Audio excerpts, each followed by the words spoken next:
Labels. They are fundamental to development and humanitarian work, but too often we don't really interrogate them properly. We assume that they're fairly innocuous, that yes, we need frameworks and categories to impose order upon the otherwise messy realities of people's lives, but we don't really ask why these frameworks, why these terms, why these labels. We don't look at the political interests that drive these processes of making and remaking labels. Yet this is despite the fact that actually labels are intensely political, and analysing them can really help us to understand what Roger Zetters calls the political in the apparently apolitical.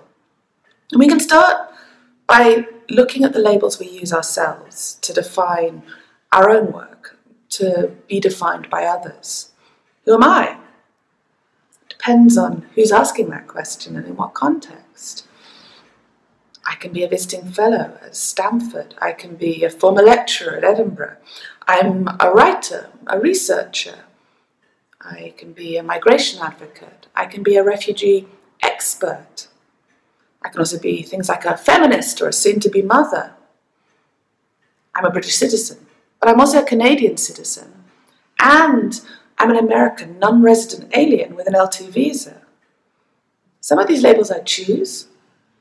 Some of these labels are chosen for me. Some of them are highly technical. Others are fairly subjective. But they all have one thing in common, and they all help to underline the fact that processes of labeling are all about legitimacy. They're about legitimizing a particular category of person, a particular activity in front of a certain audience. They're about drawing lines of inclusion and exclusion. And that's why labels are so fundamental to development and humanitarian work, because they're used to sort the deserving from the undeserving. They're used to make decisions about who is going to be helped. And very often after the event, they're then used to justify why those decisions were taken. So take, for instance, the word refugee. Who's a refugee? On the one hand, it's a simple question. There's international law to guide us. We can look at the 1951 Convention on the Status of Refugees to see that we're looking for somebody who meets quite specific terms and categories, a well-founded fear of persecution. But in practice, we also have to look at the humanitarian definition, which places much more emphasis on the realities on the ground. Who wouldn't say that Syrians in Lebanon or Jordan aren't refugees? They might not meet the strict legal definition, all of them, but we certainly offer them aid as such, at least as long as they stay there. Because, of course, there are other ways that words like refugee get used, which are far more political, and which are often about opposing one label with another. A label like asylum seeker, a label like illegal immigrant. And here, refugee is still about being deserving, but it's about being deserving in opposition to another category of undeserving. So in other words, you have to prove that you are not just vulnerable, but that you have met some kind of moral standard, that you've been prepared to wait until the powerful have chosen to rescue you. Because that's another thing. When it comes to labels, what we're really talking about is power, and the power to impose your particular worldview on a particular humanitarian or development context. Now, does this mean that labels are an evil, that we should try and avoid them at all costs? Absolutely not. Labels are necessary. I mean, how else are you going to try and impose order upon the chaos of a humanitarian crisis, a complex emergency? We need to count. We need to register. We need to have these systems in place because, given that aid is finite, we can't help everyone. So we have to choose who to help. And making those choices requires making decisions, who to prioritize, who needs most. Labels help us do that. And labels can also help us in other ways. They can help, for instance, to draw attention to a problem that may have existed for decades, but which only becomes something visible once it's got a label attached. One really good example of this is internally displaced people, people who are in effect refugees. They just haven't crossed an international border. Until the mid-1990s, they were effectively invisible to the international community. But by being given a label, they were given a presence. And what followed was fundraising, attention, even conventions and international laws that now offer at least some protection to these IDPs. Another thing to think about is that, of course, labels may be something that the powerful try to control, but when it comes to humanitarian and development work, they are very often reused and reimagined by the beneficiaries in some surprising ways. So, for instance, when I was in Uganda, I would interview refugees who were very well aware of just how much power lay in being able to meet the category refugee, being able to match the expectation of NGOs that refugees were vulnerable people.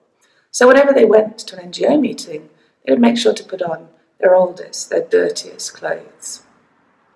They were intent upon reclaiming the power of that label by showing that they were deserving of it. And in similar ways, sometimes even locals, people who haven't been forcibly removed from their homes at all, can look to the refugee label as something which has power, not just because it might offer a chance of legal resettlement to somewhere like the US or Sweden or Germany, also because even at a more local level, refugee camps are often centres of aid distribution, but centres which you can only access if you're a refugee. So in places like the Dadaab camp, for instance, in Kenya, it's been estimated that 1 in 4 of Kenyans living within 50 kilometres of the camp actually have a refugee card themselves, which they use to collect rations. So labels can be reused. They can also be subverted. These same refugees who would put on their oldest and dirtiest clothes would go to town to go to school and use their student ID. Others would melt into the space between labels, living as undocumented migrants, because they felt that was a better way to get a job than by flashing their refugee card.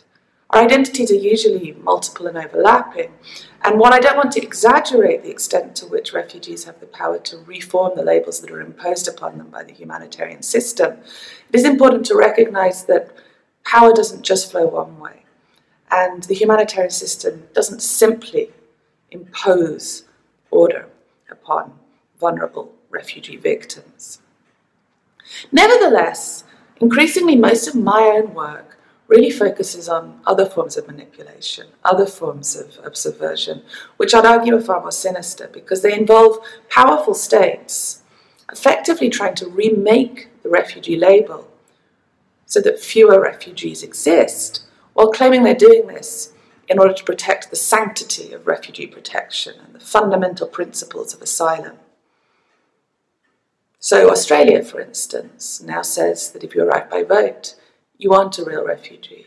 In the EU, we've seen recently, in the last month or two, renewed discussions around the idea that if the EU is going to take more Syrian refugees and resettle them, this has to come at the price of removing asylum seekers, of reducing opportunities for refugees to make their own way to Europe. These are policies which are presented as being essential to prevent abuse of the refugee label, to protect refugees from refugee imposters. But of course the corollary is that in the end there'll be fewer refugees, because that's the state's real interest in pursuing this type of project. It's about reducing the space that you have to legitimately own that label.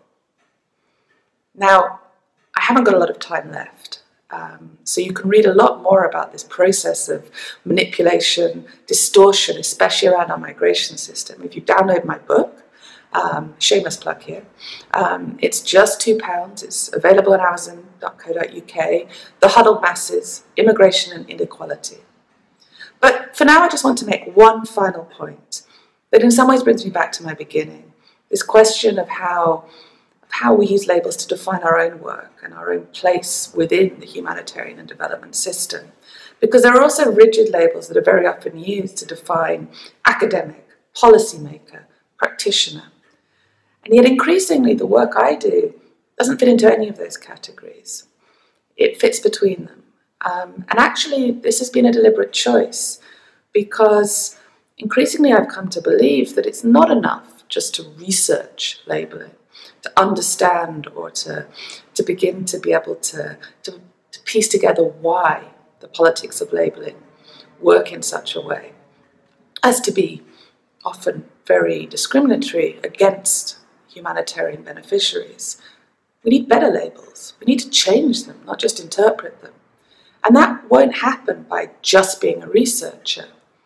But it also won't happen by just being a practitioner or just being a policymaker. I've come to think that if we want to innovate within the humanitarian system, we need to break down those fixed categories ourselves too. We need to stop thinking about separate occupations, and we need to start talking to each other, because innovation happens at the edges of labels. Labels are about fixing power, about concentrating power, about solidifying the status quo. I don't think that's what any of us want, which is why I think it's so important that we all continue to talk to each other across the boundaries of academia and policy.